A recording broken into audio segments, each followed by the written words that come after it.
Olá, eu sou André Almeida Rocha, gravando mais um vídeo aqui para o canal e desta vez eu vou falar de um assunto que eu ainda não vi nenhum youtuber de Umbanda ou mesmo de Candomblé falando. Pode ser que tenha de repente algum grupo aí que eu não tenha acesso, mas enfim. Eu vou falar sobre redução de danos e Umbanda, né?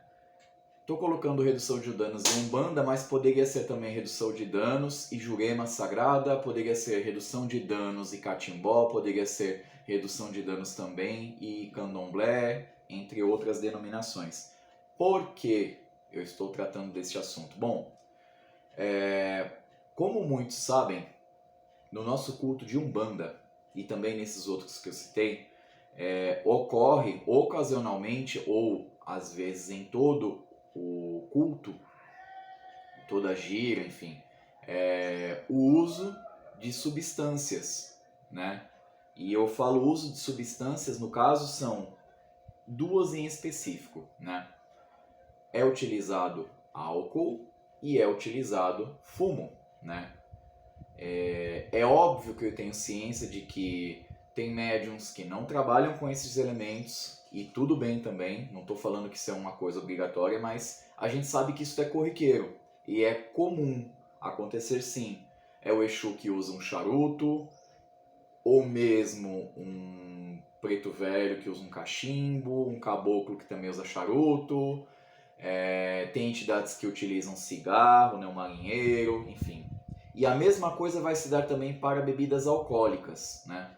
Tem cigano que bebe vinho, tem cigano que bebe rum também, tem Exu que bebe uísque, conhaque, cachaça mesmo, né? Ou cerveja que de repente é oferecido para o marinheiro, enfim.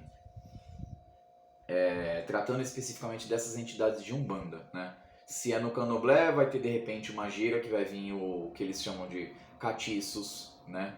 E aí podem vir a linha da esquerda, né? Galera, os Exus, as pombogiras, enfim, Exu Mirim. E aí vai ter o consumo dessas substâncias, no caso, como eu falei, fumo e álcool. Eu estou tratando desse tema de redução de danos porque muitos de nós vão ficar na religião durante um bom tempo, né? E a gente tem ciência de que um uso contínuo destas substâncias vai prejudicar o quê? O corpo de nós que somos os cavalos, que somos os médiums, os medianeiros destas entidades, né? Aí vai vir aquele mais tradicionalista e falar: ah, mas a minha entidade, o meu Exu, a minha pombogira, enfim, né? O meu caboclo, enfim. Ele leva tudo. Uma coisa é a entidade que leva o efeito.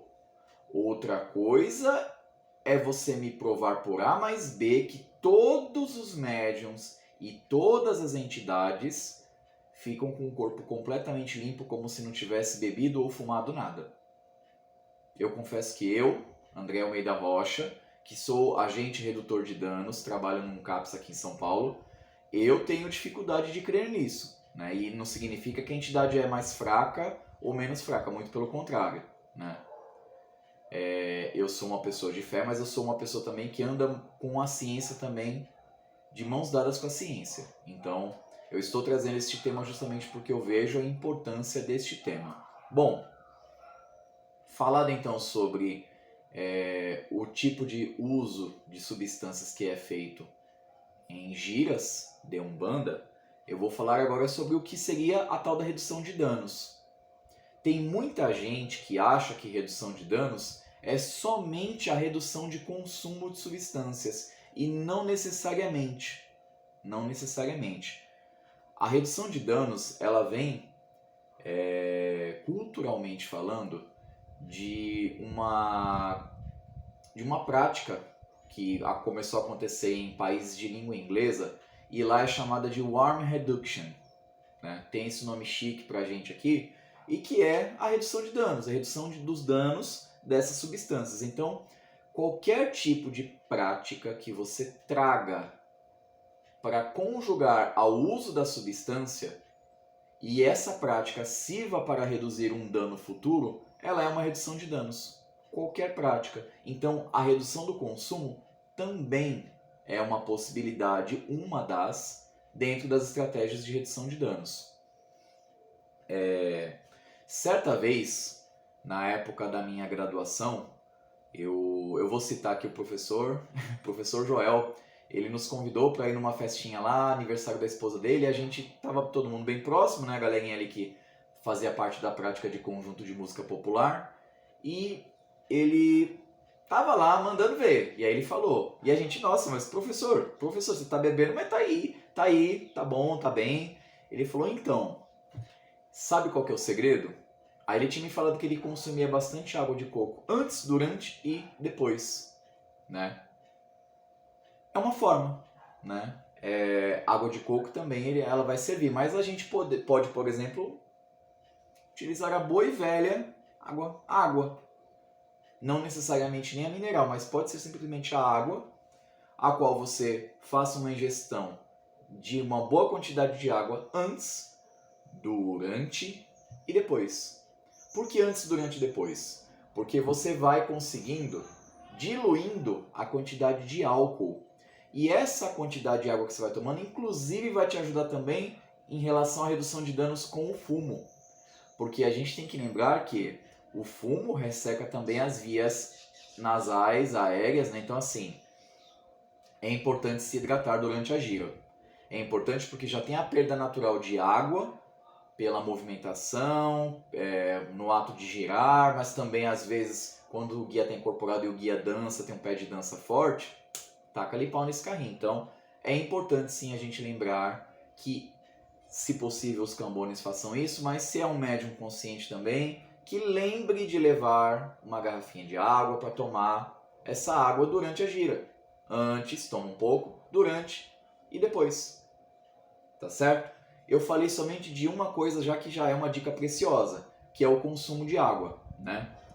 Mas também eu vou falar também sobre, dentro dessa estratégia de redução de danos, para, por exemplo, os fumantes, eu vou dar uma sugestão, uma prática de redução de danos que pode ser feita após, caso a pessoa não tenha alergia. Isso é importante a pessoa ter ciência se ela tem alergia ou não. Caso a pessoa não tenha alergia a eucalipto, ela vai providenciar folhas de eucalipto, uma quantidade não muita, né, mas pouquinha, vai ferver uma água na panela, vai colocar essas folhas de eucalipto para ferver na panela, vai cobrir a cabeça com uma toalha quando levantar a fervura e vai aspirar pelas vias nasais o vapor desse eucalipto. Por quê? Porque o eucalipto ele vai ajudar a desinflamar aqui as fossas nasais. É uma prática importante também, tá? É um cuidado que a gente pode dar. É indicado fazer antes? Não, é indicado fazer depois, tá? Com uma estratégia de redução mesmo já de um pós-consumo, tá? É uma prática que é interessante, é desejável e sim, vai ajudando sim a desentupir as fossas nasais, principalmente quem tem tendência a ter rinite, tá, gente? Falando de uma outra coisa que é importante também, tem gente que não gosta muito, mas essa é uma prática que eu já adotei também. E isso não importa nem se eu estou indo para a gira ou se eu não estou indo para a gira. Normalmente isso acontece, inclusive, quando eu vou para uma comemoração, uma festa. Como no caso ontem eu fui para uma comemoraçãozinha íntima de aniversário de duas amigas minhas irmãs queridas, Ruth e Raquel, beijão, e parabéns mais uma vez para vocês duas, que são amigas minhas de longa data. E aí estávamos todos lá entre amigos. Falei, bom, eu vou lá, a gente vai enfiar um pouquinho o pé na jaca, porque nós somos também filhos de Deus. O que o André fez? Eu preparei chá de carqueja e tomei antes de ir. Nossa, André, mas a carqueja é muito amarga. Sim, é amarga. Mas o fígado de vocês vai agradecer. Eu posso te garantir. Então, tomei esse chá de carqueja antes de ir. Durante, eu fui tomando bastante refrigerante, tomei água, intercalando, né, com as bebidas que estava consumindo, a ponto de eu acordar hoje sem nenhuma ressaca, sem nenhuma dor de cabeça. Então, pessoal, falar de moderação de consumo é uma coisa, é uma das possibilidades dentro da redução de danos. E eu acho sim importante a gente tratar sobre esse assunto, porque a saúde do corpo do médium que vai trabalhar com essas entidades tem que ser mantida. Então, na minha humilde opinião, a gente tem que tentar fazer essas práticas que vão sim reduzir os danos referente ao consumo destas substâncias. Porque mesmo quando a gente vai propor, por exemplo, uma gira de preto velho, onde o preto velho, por exemplo, somente consome café. Ah, mas é só café? Sim, mas a gente sobrecarrega o rim também. Então não custa nada. Água antes, durante e depois. Tá certo, pessoal? Então, falei sobre este tema que eu estou para falar já faz um tempo já. Caso tenham gostado do tema, gostado do vídeo, peço por favor que deem um like, compartilhem o vídeo e principalmente assinem o canal. Tá certo, pessoal? Então, saravá a todos, desejo um ótimo domingo de carnaval e que todos comecem a aplicar essas estratégias de redução de danos que são sim importantes para que nós, médiuns, possamos ter um tempo de qualidade de vida e de saúde melhor, independente do tempo que a gente tenha de Umbanda, ou de Candomblé, ou de Quimbanda, ou de Jurema, enfim. Tá certo? Um abraço a todos, saravá, e um ótimo carnaval a todos.